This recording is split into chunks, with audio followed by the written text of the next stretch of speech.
자, 안녕하십니까. 이슈민의 주식농수공장 한 주를 마감하는 1월 11일 금요일 마감 브리핑을 시작을 하도록 하겠습니다. 무언가를 바꾸는 거 습관도 마찬가지고 참 쉽지는 않습니다. 어떤 계기가 있어야지만, 외부에서 어떤 작용이 있어야지만, 주가도 마찬가지죠. 그냥 거래가 없다가 뭐 모멘텀이든 회사의 뭐 특이사항이든 아니면 정책별로 특이사항이든 아니면 글로벌 매크로에서 수급상의 특이사항이든 뭐 외부의 충격, 내부적으로 무언가를 움직일 만한 모멘텀, 이런 부분들이 있어야지만 주가도 움직이고 개인의 그 다음에 사회도 뭔가 바뀌는 하나의 시작점이 되죠. 시장도 마찬가지인 것 같습니다. 오늘 그 마감 브리핑 부분들을 정리를 하면서 이런 생각 부분들이 들었어요. 예전에 클린턴 미국 대통령이 당선이 됐을 때 캐치플레이 있죠. 한 줄의 캐치플레이 부분들인데 It is economy, stupid, 경제가 문제의 핵심이다, 바보야, 이런 문구로 바보야, 경제가 핵심이다 라는 문구로 캐치플레이로 당선이 됐었죠. 시장도 비슷한 것 같아요. 지금 11월달하고 12월달하고 상당히 비슷하다라는 얘기를 강조를 드리고 있고, 하지만 그 느낌이 저는 이제 여러가지 분석 부분을 하다 보니까 이런 느낌 부분이 상당히 강렬하기 때문에 그 강렬한 부분들을 여러분들한테 전달을 해드리는 거죠. 근데 아무래도 이제 쿠션처럼 조금 뭡니까, 전달 부분들이 더 잘 되면 좋을 텐데, 개인 투자자분들 같은 경우에는 막상 이게 와닿지는 않으실 거예요. 안 바뀌죠. 쉽게 바뀔 수가 없는 구조예요. 그럼에도 불구하고 이 자기만의 투자 스타일, 자기만의 이걸 깨지 않는 이상은 나중에 하면 되겠지. 언제 그게 바뀔 수 있을까라는 생각 부분들 먼저 얘기를 드려봅니다. 오늘 외국인들이 1700억 정도 거래소 쪽 매수했습니다만 그 중에 SK하이닉스하고 삼성전자, 전기전자 쪽만 1300억 정도 매수가 들었습니다. 삼성전자와 SK하이닉스에만. 그런데 반해서 개인들은 1200억 매도가 나왔어요. 물론 코스닥은 일부 소폭 매수를 하긴 했습니다만은 거래소 쪽 대형주들 산업 거래소 종목군들 보면 이제까지 너도 나도 다 싫어하는 종목군들이죠. 왜? 굼뜨거든, 느리거든, 그리고 안 갔던 그 과거 레퍼런스가 명확하게 보여주죠. 대부분 안 갔던 케이스들이 명확하게 보이니까 이제 거기에는 이제 별로 먹을 게 없는 거예요. 그리고 이제 지겹고, 그리고 뭔가 좀 시끄러우니까. 그리고 최근에 변동성 부분도 작년 3분기, 4분기는 워낙 변동성, 그런 변동성 정도는 주식 투자 부분들을 하시면 최소 많을 경우에는 2년 정도에 한두 번 정도는 나오는 그런 파동인데, 피할 수는 없어요. 그걸 우리가 고점에서 매도해가지고 저점에서 매수한다, 안 됩니다. 그렇게 될 수가 없어요. 하지만 이런 그 형태 부분들, 최소 2, 3년마다 한 번씩 나오는 급등락 파동의 투자 심리, 특히 수급의 변화, 거기에 중심축 부분이 어떤 게 있을까라는 부분들을 계속 고민을 하다 보면 내성이 생기죠. 투자의 노하우가 생겨요. 근데 그걸 나중에 해야지, 나중에 계속 회피하다 보면 점점 거기와는 거리가 멀어져요. 장보고 도 약간 그런 스타일이죠. 왜? 어배능락 부분이 있다 보니까 우리가 장보고의 줄임말을 웃을 수도 있으시겠습니다만 직장인을 위한 보물창고죠. 직장인만 하는 게 아니에요. 일단 우리가 투자 심리 부분에서 그 기간 때문에 뭐 빨리 수익을 올리고 싶은 것은 저뿐만 아니라 모든 투자자들이 공통분모예요. 하루라도 더 빨리 많은 수익, 이게 공통분모인데 어떤 기간에 자금적인 측면하고 기간적인 측면에서 나에게 한계를 먼저 해두면, 근데 장보고 같은 경우는 기간 제한을 두지 않죠. 문의 부분들을 주실 때 기간은 언제까지요? 라고 문의 주신 분들이 상당히 많아요. 기간 제한 두지 않아요. 이유는 간단해요. 왜? 그렇게 기간 부분에 한정을 두게 되면 일단 그 기간 내에 빨리 끝내야 된다. 종목군마다 성장성 부분들이 성장성이 중고등학교 때 빠른 성장성을 보일 수도 그런 케이스가 있고 아니면 한 템포 성장통을 겪은 다음에 상승을 하는데 근데 보면 이 종목군은 이 방향은 성장성 부분들이 확실하다는 걸 아는데 빨리 수익 부분을 올리고 싶다는 그거에 한 달, 두 달 안에 기간 한정하다 보면 일단 자기의 투자 그릇 자체가 그 기간에 한정돼요. 그러면 거기에도 투자 심리 부분이 조급하게 되면 일단 지고 시작한다는 얘기를 제가 강조를 드리죠. 투자 기한 제한 없어요. 근데 이렇게 투자 기간이 제한 없다 보니까 몇몇 종목군들이 타이밍이 정말 좋아서 기간 제한 없는데 한 달 안에 두 달 안에 마무리되는 종목군들이 있죠. 장보고도 보면 안 된 것도 있습니다. 하지만 지금 장보고 6호 그 다음에 1호 2호 같은 경우 거의 두 달 안에 이번에 지금 7호 작년 12월 달 불과 3주 전에 상당히 많이 강조를 드렸어요. 시장 자체에서 신년 효과 부분들을 보이고 있으니까 접근을 해야 된다. 라는 강조 부분들을 100명 중에 98% 모든 사람들이 시장 분위기가 안 좋으니까 회피할 것인가? 나는 거기에 역발상으로 1, 2%의 다른 투자 자금이 될 것인가? 1, 2% 들어가기 쉽지는 않죠. 정말 쉽지는 않습니다. 그러다 보니까 우연찮게 기간 빨리 끝날 수 있다고 제가 상당히 많이 강조를 드렸죠. 오늘 기준으로 거의 이제 17% 정도, 3주 정도 된 것 같습니다. 이 타이밍이에요.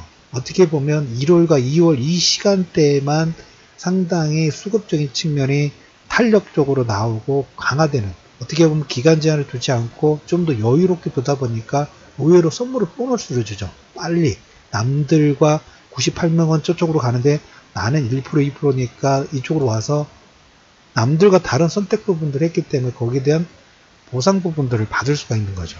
한 달도 안 되는 사이에 거의 한 15년 이자 부분들이 진행이 좀 됐어요. 아마 전에 2, 3주 전에 연말에 말씀을 드렸던 것처럼 다음 주 정도 되면 잘하면 청산 그 공지 부분들이 올라가지 않을까라는 코멘트를 좀 드려봅니다.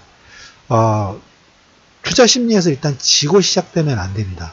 대부분의 개인 투자자들 오늘도 마찬가지로 개인은 한 1200억 정도 걸어서 매도했죠. 왜? 다 알고 있어. 너도 나도 여러분 주변 분들이 다 알고 있어. 뭐가? 거래소 쪽 대형주 안 된다. 중형주도 변동성이 크니까 시장 자체가 안 된다. 무역 협상 부분들이 뭔가 시끄럽다. 다 알고 있는 내용이에요. 새로운 내용이 없어. 거기에서 업데이트가 안 되고 있어. 왜? 매일매일 업데이트 속도 부분들이 상당히 빨라지고 있는데 나의 업데이트 속도는 2G, 3G예요. 시장은 4G, 5G로 움직이고 있는데 그러면 최소한 2G 가지고는 안 되죠. 3G, 4G 정도까지 가서 100개의 흐름 부분들이 변화가 된다고 하면 그 중에서 한 60, 70개는 내가 받아들일 그런 노력 부분들이 1차적으로 필요해야지만 그나마 상위 1%, 2% 남들과 다른 선택 부분들 할 수 있는 투자에 한 발을 담글 수 있는 하나의 매개체가 됐겠죠. 기간 제한이 없다 보니까 기간 제한이 없다 해서 무제한 한다라도 의외로 빨리 끝날 수 있죠. 보너스를 준다는 거. 이건 보너스예요. 왜? 이 기간에만 12월과 1월, 2월 어떻게 보면 1년에 10년 효과 부분을 줄 수 있는 이때 이 기간에만 주는 보너스라는 얘기를 강조를 드렸는데 하는 사이에 지금 계속 놓치고 있죠. 계속 놓치고 있어요. 문의 부분들은 계속 들어요. 근데 결론은 할까 말까. 왜? 나는 다 알고 있거든. 주변에서 안 좋다는 거 너도 나도 다 알고 있다 보니까 흔히 안 가. 아마 저기서 이제 이렇게 확인되는 시점에서 장대 양봉 나오면 시장 자체가 종목구 장세 부분부터 화랑 장세 부분들이 되면 나중에 저기 좀 3분의 2 이상 상승 부분들이 되면 이제 그때 뭐 더 있습니까? 뭐 할까요? 너도 나도 슬슬 들어온다니까. 확인하고 하는 투자는 아니에요. 항상 그 엇박자 부분 따죠. 박스권 파동 부분들이 그래요. 당분간 우리나라 지수 자체는 박스권인데 박스권 하단에는 항상 공포감이 있어요. 이게 전저점을 빠질까 말까. 그래서 박스권이 지금 박스권에는 전저점이 깨질 때 역으로 공격 부분들이 하는 게 지나와서 보면 여러분들이 배우는 기술적 분석의 정석이죠. 박스권 하단의 매수, 박스권 상단의 매도. 그런데 그걸 알면서도 막상 실전에 모두 다 알고 있고 모두 다 배웠던 명제인데 실전 투자에서는 투자 심리 부분이 절대 적용이 안 돼요. 역으로 사죠. 박스권 하단일 때는 더 빠질 것 같아서 할까 말까 하다가 하지 못하고 박스권 상단돼서 상승 부분들이 진행되면 그때는 이제 하지 말라해도 오케이 고 2017년도 3분기 4분기 삼성전자 실적 가이던스 부분이 계속 고고 할 때 저는 여기까지입니다. 여기까지로 강조해뒀던 부분은 똑같아요. 왜? 주변에도 확인된 거거든. 삼성전자가 실적이 좋다더라. 주가가 잘 올라왔던 게 이미 레퍼런스가 보여줬기 때문에. 근데 거기에 뭐가 먹을 게 있겠습니까? 주식 투자는 다시 한번 말씀드리지만 98% 남들이 다 오르러 간다. 절대 하는 게 아니에요. 남들은 가든 말든 그건 중요하지 않아. 내 중심이 항상 중요하다고 말씀을 드렸죠. 그 중심을 세우기 위해서 항상 잠자는 시간 빼고 계속 이 생각 부분들 하는 거야. 여기서 연결고리 부분들은 뭘까? 매크로에서 만약에 시리아가 어떤 사건 부분들이 터졌는데 여기서 이 파장 효과 부분들 뭐가 될 수 있을까? 최근에 뭐 조선업종 부분에 장대음봉 나왔을 때 한국전력의 신고가 파동 부분이 나오고 요즘에 보면 대형주들 은근슬쩍 신고가 박스권 상단이라도 최근 고점 부분 넘어가는 신고가 파동 부분들이 올라가고 있는데 이건 왜일까? 생각하셔야 돼요. 작년에 3분기 4분기에 변동성 나왔던 것만 계속 그것만 그때 하락 부분이 나와서 이게 쓸데없는 고민이야. 그 고민 부분들을 계속 누워지고 있다 하면 다음 수적 부분들을 절대 나갈 수가 없는 거예요. 하는 사이 슉 나간다고 말씀을 드렸죠. 장보고 7호 다음 주 정도 되면 20% 돌파 가능성이 매우 높다. 의외로 장보고 같은 경우는 직장인을 위한 보물청구 같은 경우는 기간 제한을 두지 않고 일단 뭡니까? 약간 집중 투자 스타일이에요. 왜? 성장성 있는 종목분들 시세 보지 마세요. 시세 요령도 매일 보신다고 해가지고 의미가 없어요. 안 보시고 편안하게 시간 투자만 해놓으시라는 측면에서 성장할 때 보면 어떨 때는 기분이 막 성장 속도 중고등학생들 그죠? 막 하다가도 아플 때도 있고 주가라는 부분이 5일선 어벤더나 20일 어벤더 나가다가 하지만 이 중장기 추세 자체가 우상이면 이건 어차피 가는 길이에요. 갈까 말까 부분들 고민하는 게 그냥 가는 거예요. 장보고 7호도 보면 그 가는 거예요. 가고 있잖아요. 그래서 지금 17% 정도 상승 부분들이 진행이 됐고 다음 주 정도면 아마 청산 부분들이 진행이 될 겁니다. 자, 그래서 남들과 좀 다르게 보세요. 나중에 하면 되겠지. 그 기회는 1년에 딱 한 번 있다고 제가 12월 달부터 강조드렸죠. 이때만 이렇게 탄력 부분들이 강화되는, 그 중간중간 뭐 분기라든지 이런 부분이 잠깐 있습니다만은 그 강도 자체가 신는 효과 부분들이 저는 개인적으로 제일 강하다고 말씀을 드렸죠. 이 타임에만 요걸 쓸 수 있다라는 부분들을 계속적으로 말씀드렸다는 거. 멈칫 좀 하지 마시고 98%에 갈 것인가? 남들은 가든 말든 그게 뭐가 중요합니까? 내가 가는 게 중요한 거지. 이렇게 좀 말씀을 좀 드려보도록 하겠고, 오늘 이제 외국인들이 삼성전자와 SK 하이닉스 1200억 정도 매수했습니다. 개인은 또 1300억 정도 매수하고 개인은 1200억. 안타까웠다라는 생각 부분 들어요. 물론 다 모든 개인 투자자분들이 방송 들으신 분들 전체 개인이 아니기 때문에 주변에 여러분들이 많은 공유 부분들을 해주시면서 중심을 잡아주실 분들 많이 공유 부분들 해주시고, 투자 심리가 약화되는 불안 심리 부분들이 있다는 건 당연합니다. 오늘 아침 모닝 브리핑에서 여러분들 근데 또 얘기를 드렸어요. 작년 4분기부터 금리 인상 속도, 그 다음에 파월이 변화할 수 있는 가능성이 높다. 파월이 변화가 됐죠. 기조 자체가 변했어요. 지금 월가에서는 지금 올 상반기 1월 3월 최소한 1분기 내에는 금리 인상이 진행되지 않고 동결될 가능성까지 나오고 있습니다. 전 개인적으로 여러분들 말씀드려요. 참 많아야 2번이에요. 2번도 하든 말든 별로 중요하지 않아요. 왜? 그게 중요 변수가 아니니까. 그게 중요 변수가 아니에요. 제가 생각하는. 그게 중요 변수가 아닌데 일반 개인 투자자분이나 대부분의 투자자분들은 작년에 금리 인상 때문에 시끄러워서 힘들었기 때문에 뭐합니까? 보고 싶지가 않은 거야. 신경 쓰고 싶지 않고. 왜?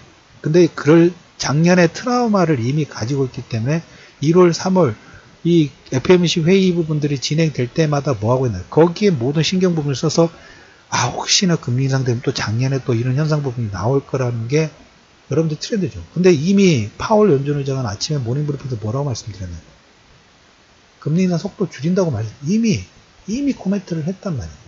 이미 코멘트를 했어. 그 부분들은 들어오는 게 아니라 작년 트라우마, 신용에 의한 변동성 이것만 계속 가지고 있다 보면 시장이 바뀌었는데 약간 카풀도 택시 부분들을 택시하고 지금 우버 이미 시장 자체가 공유경제 부분들로 진행이 되고 어차피 우버라는 이런 부분들 되면 운전 없이 자율주행 부분들의 시스템으로 누가 먼저 빨리 가느냐로 이미 바뀌었어요. 근데 시장이 이미 방향성 부분들이 바뀌었는데 과거의 어떤 트렌드 부분들을 가지고 계속 고집하면 어떻게 되나요? 나중에 다 도태돼.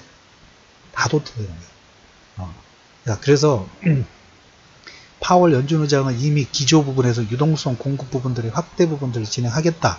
어떤 식으로?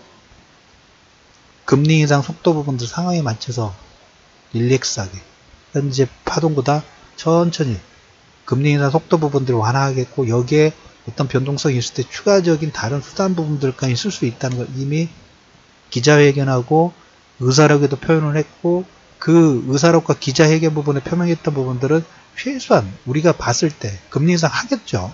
하겠지만 이런 기조 부분들이 올 1, 4분기 최소한 1, 4분기 내에는 금리 인상 속도가 작년에는 시속 100km 정도 돌렸다면 올해는 최소한 나중에 2, 4분기, 3, 4분기는 모르겠다. 하지만 우리가 이렇게 추측을 할 수 있겠죠. 1, 4분기 내에는 조금 완화되면서 작년보다는 속도가 느슨하게 갈 수 있는 가능성이 높다라는 걸 이미 표명을 했다면 우리는 뭘 봐야 될까요? 그렇기 때문에 외국인이 3일 정도 지금 순매수가 들어오고 있는 그 기조 부분에서 오늘 기자회견에서 말씀했고 FMC 의사록에도 코멘트했기 때문에 외국인이 어디로 지금 눈을 슬슬 돌리고 있나요? 그러면 위험자산 쪽으로 금리 인상 돈을 회수를 하는 게 아니니까 금리 인상 부분 속도가 천천히 진행될 수 있으니까 그 사이에 어디 위험자산 쪽에 들어가 가지고 돈을 한번 매매를 해볼까 트레이딩을 해볼까 그 현상이 어디로 나오나요? 가장 기본적으로 유가 40달러 선이면 입수해야 된다고 말씀드렸죠. 어항사 지금 50달러 넘었었어요. 단기적으로 유가라는 이 어마어마한 원자재 쪽에서만 20% 이상의 상승 부분이 다 왔다는 거예요. 40달러에서 50달러 선까지 지금 넘어섰죠. 3% 정도 상승 부분들이 진행이 되는 거예요. 그 트레이딩 부분들이 외국인들 큰 자금들은 이렇게 자금을 융통성 있게 쓰려고 하는 메이저의 움직임 부분이 나오고 있는데 개인들은 어떻게 하고 있나요? 나는 골치 아파. 세이 굿바이 하는 거죠. 그래서 금요일장 첫 번째 방송 에서는 이 부분을 먼저 좀 얘기 두고 두 번째에서 오늘 마감 브리핑을 정리를 하겠습니다. 클린턴이 이 9호로 시장에 당선이 됐습니다. It's economy, stupid. 어디 쪽에 쓸 것인가? 어디 쪽에 써야 될 것인가? 어느 쪽 방향 부분들을 체크해야 될 것인가? 우리의 그 작은 시간만 보지 마시고 어차피 우리나라 시장도 외국인들의 관점 자체에서 우리나라 시장이 따라가는 거예요. 절대적입니다. 그것은 기관이 잘해서 연구기관이 잘해서 그것은 정말 중요 변수가 아니에요. 사이드 메뉴일 뿐이고 우리는 항상 어디를 봐야 된다? 외국인의 시각. 왜? 외국인들이 우리나라 시장 자체가 아니라 전체 글로벌 매크로의 큰 줄기죽일 부분들을 만들어가고 계획하고 방향성을 결정을 하기 때문에 절대적으로 추종하실 필요가 있다라는 얘기를 드리면서 외국인들이 1300억 정도 매수 그 다음에 개인은 1200억 정도 매도 마감 브리핑 금요일장이니까 첫 번째 방송에서 시장에 투자 심리 관련된 부분들을 얘기를 했고 두 번째 방송에서 중요 포인트가 또 하나 더 생겼어요. 중요 포인트 긍정적인 내용이 될 수 있는 내용이 있습니다. 그 내용을 두 번째 마감 브리핑에서 세부사항이 어떤 내용이 있는가 정리해서 코멘트를 올려드리도록 하겠습니다.